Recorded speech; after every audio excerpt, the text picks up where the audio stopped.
Hey guys, I got a good idea when the South Korean operators are being released and the one Polish Grom operator. Before we jump right in, I want to make sure everyone has a chance to win these goodies. I am giving away 3 Jaeger Elite skins for PlayStation, Xbox One, and PC. It's very simple. I just buy a network card and I give you the code to download and you just buy the skin yourself. What if you're like, hey Nukem, I have a Jaeger Elite skin, I don't need it. Well, how about $100? I'll buy you an online gift card and give you the code over email. How's that? So if you're interested in being a winner like these guys, it's simple. Hit the subscribe, the notification bell, and the like. And below video player, click share and share different social medias for more entries. And then it's all in the descriptions. And then you guys are in. Leave a comment below. Lastly, I want to thank my coffee sponsor. Madrina is offering free coffee giveaway for you guys to enjoy. And also, if you guys want to buy it, you can use promo code NukemDukem for 40% off. I'll put it all in the description for you guys. So all the information I'm going off is based off the history of Rainbow Six past Operation DLC releases, and so that's where this prediction is coming from. So officially, Rainbow Six Siege Pro League website says the finals is going to be the 18th and 19th, and usually they always release the season a couple of days after the Pro League is over, except for Operation Blood Orchid where things kind of change now. So we got the Pro League on the 18th and 19th. That's where they revealed the operators, show you off gameplay, and all that nature, everything you need to know about the upcoming season and possibly new Elite skin. So usually it gets released Tuesday, Wednesday, Thursday based on past history. So I can see why people believe it'll be released on November 21st to the 23rd.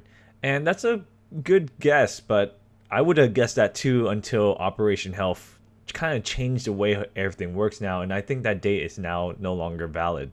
Instead, I think the 21st or to the 24th or however long they do it is the actual technical test servers of the new operation. This is what they did in Operation Blood Orchid for the PC technical test, and then they released Blood Orchid a week later, which was September 5th. What is funny is that I predicted that it might be delayed till September, and it was a prediction based on what I saw, and then I got roasted by the Reddit community and not sure why, and it turned out I was right, and then they were silent after that. So I'm just saying this is a prediction. Don't say Nukem say it's gonna be like this. It's just a guess, and this is based on log evidence I see from this current season. So with all that done and said, most likely we're getting the season on the 28th to the 30th of November, or it could be pushed back for whatever reason 1 week later to the first week in December. Now I want to show you why it could possibly be delayed to December. Now don't go around the internet saying Nukem said the game's delayed. This is not what I'm saying. I'm saying if it is, this could be a reason why. Now this is a little bit outdated since they gave this to us in Operation Health, and things changed since Operation Health. Since Operation Health kind of pushed things back further. Now based on this image they gave us, it was originally stated that the SDU, the Hong Kong operators, and the one Grom operator was supposed to be in August. Well, that got delayed to September. And the mid-season supposed to be in September, it got delayed to October. So following this trend, everything could be pushed back a month just for this year. I'm not 100% sure. So you see how it says South Korea is set for November? It could be pushed back 1 month to December and December to January. Now, that's just a speculation. It could be. That's worst case scenario. I'm not saying it will, but that's why I got the release date. It could be in December. Anyways, with that said, don't forget to enter to the coffee giveaway, the Jaeger Elite giveaway, and the $100 being picked out soon is in the description. I'm attaching my old South Korean fan-made operator I made back in February, since we had a lot, I think over 200,000 to 300,000 subscribers since that time that hasn't seen it. I'll post it for you guys, just something cool to look at while you guys wait for the official operation reveal. So the way Manic thought of this concept is called Operation Pale Dance. So he kind of had a theme of the Southeast Asia, where it's more of a technology base. You know how Japan is very technology based, same as South Korea, since you know they're very into the gaming culture and have a lot of electronics there. So this is the more the atmosphere, and it does seem like Ubisoft would go this way because of the Spain map. We had the disco club to it, so this is his direction on it. So what the text says is, in Operation Pale Dance, 2707 Operation joined Team Rainbow to reclaim the studio. Our new free map, this 8 major content update also introduced new weapons, skins, advanced customization options, and more improvements. So in my video where I covered all of South Korea's special military forces, this is correct. 707 operation is the one that they specialize in counterterrorism in the country. A lot of people might think it's a different one since they different group. I think it's UDT. They successfully hostage extract or a terrorist group where they thought it was UDT, but it is either 707 or UDT that would be the special forces. I think it's 707. So the two operators that he came up with, his name is Skid for attacker, and then you have Hanusu. Sorry if I said it wrong, if I butchered it, and that'll be the defender. I can't tell which one's male or female. It seems like the left one's female. I don't guarantee that, but it kind of looks like that in my opinion. So these are the two new South Korean operators. With Operation Pale Dance, Team Rainbow recruits two of the 707's finest, Skid and Hanusu. The new operators are immediately unlocked for season pass owners with exclusive access guaranteed for 7 days. All players then can unlock the operators with Renown or Rainbow Six credits after the exclusive period ends, which means it stays in line with all the other previous operators. And 1 week later, people can get for 25,000 Renown. Okay, next let's go ahead and go to their abilities and weapons and their little bio behind them. Alright, starting from the left, let's go ahead and talk about Skid. His primary will be a KSG, and then he will have a K7. His secondary will be a Jericho 941. This is a little bit different than my research of showing what the South Korean Special Forces has, but they are within the line group. Then he would, or this Skid would have frag grenades, stun grenades. It'll be a 3-speed fast operator with 1 armor. Okay, let's talk about Skid. Born and raised in Yeosu, sorry if I said that wrong, or Yeosu, Korea, Suki is a CQB expert who has high adaptability to local affairs. With her outstanding physical ability, she was commissioned as Republic of Korea's Army Special Forces Staff Sergeant when she was 21 years old. She adapts easily to rapid changes in condition due to her excellent reflexes and shows high concentration in extreme situation. She was recruited by the 707 Special Missions Battalion. Just a little note, the Special Forces in the 707 Battalion does have women, and they have the advantage of using female Special Forces member because a lot of terrorists or the people who they're trying to infiltrate would not expect a woman to be a part of Special Forces.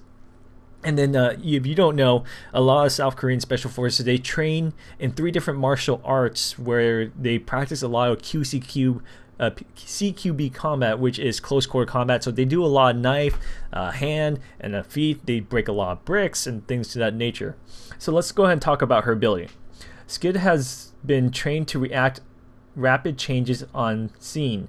Due to these drills, she can handle her arms under any circumstances while climbing ladders, sprinting, and even when she is heavily injured. She is equipped with a small hand mirror which provides short sight by corners. She has the ability to slide for short distance while sprinting. These abilities allow her to neutralize enemies quickly and safely rush into hostile areas.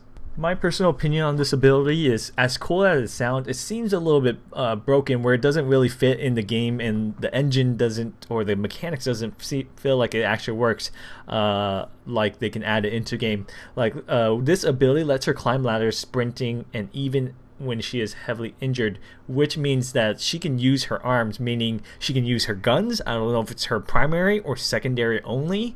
So let's say if you're climbing a ladder, she can shoot you while climbing a ladder.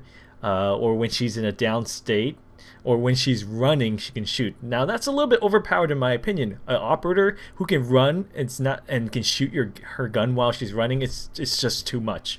And her also an ability is that she can see around corners with a small mirror. Now I think this is a lot better idea than having her ability, her being able to use her arms while running, climbing ladders, or sprinting, or in the down state, because it's just way too crazy and people won't get used to that.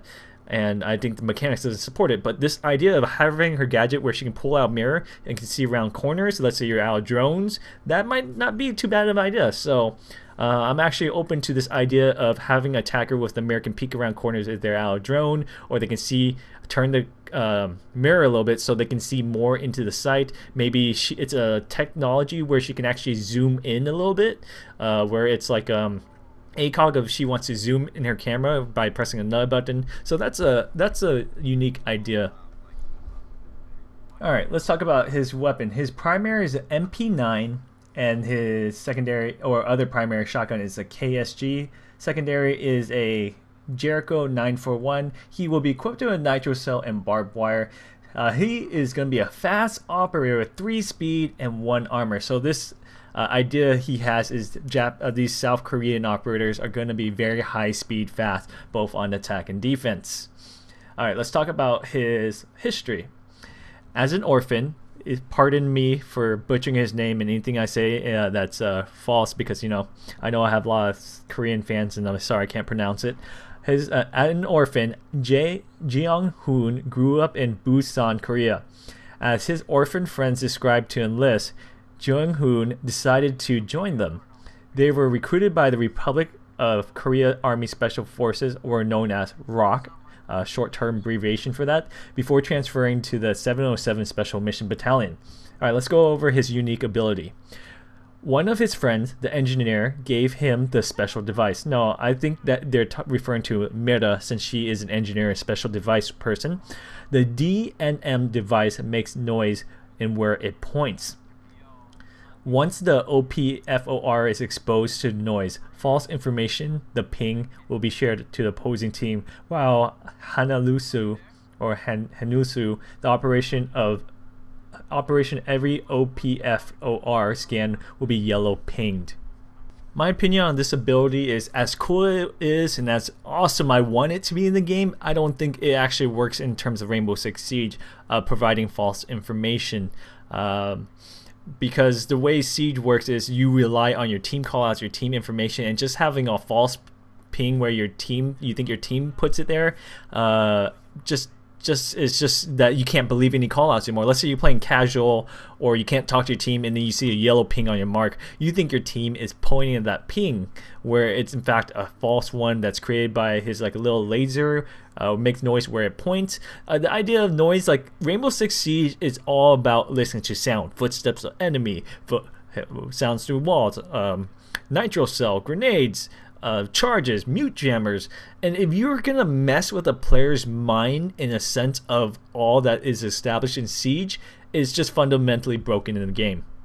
Now, I like the idea of the device that does make noise, but it has to be distinctive noise where you know it's that you're being tricked. Like it causes noise interference where you can't hear us as well. That's pretty cool. Like you put a device and then you can actually remote activate on your button, and then it starts making that noise where it's loud and obnoxious, where it kind of disorient the attackers. Now that sounds cool, where it works in the game and it doesn't like messes up with real callouts, real ping, where it just feels unnecessary. So I actually really like that idea of just you can throw devices around and you can select which device to make loud noises, just to kind of cause that little distraction, make it harder for here to attacker.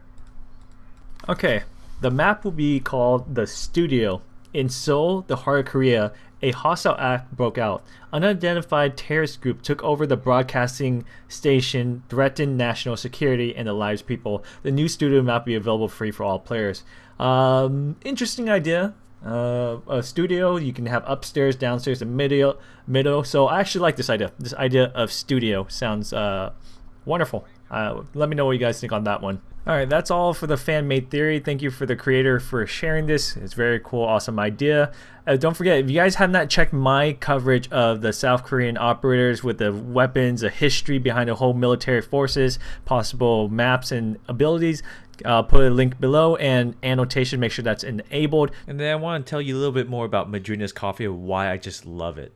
You guys ever watch my live stream and sometimes see me drinking from a can? That's what is Madrina's coffee. They've been giving me some supply throughout the year, and they're like, hey, you like this coffee so much and we love watching you on stream, let's sponsor you and do a giveaway. Give your fans some coffee of what you've been drinking. And if they want to buy themselves on top of doing a giveaway, we'll give you a 40% off promo code NukemDukem so they can save 40% off on their coffee orders.